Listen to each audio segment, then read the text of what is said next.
आज हामी राष्ट्रिय परिचय पत्र बनाउन जाजरकोटको दरबारमा पुग्न लाग्छौँ। हेर्नुहोस् जाजरकोटको यहाँदेखि देखिने कति सुन्दर देखिन्छ जाजरकोट। हेर्नु कस्तो राम्रो लाग्छ, यता हेर्नु राम्रो लाग्छ। घुम्न आएर राम्रो लाग्छ कि नै? कस्तो लाग्छ भने?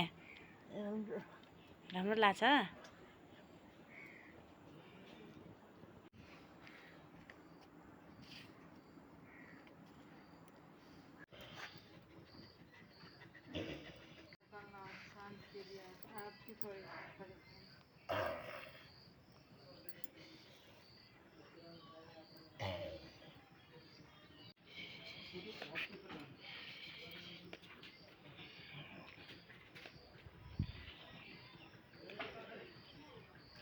जाजरकोट दरबार हाम्रो हेर्नुहोस्, त्यो जीर्ण अवस्थामा रहेछ।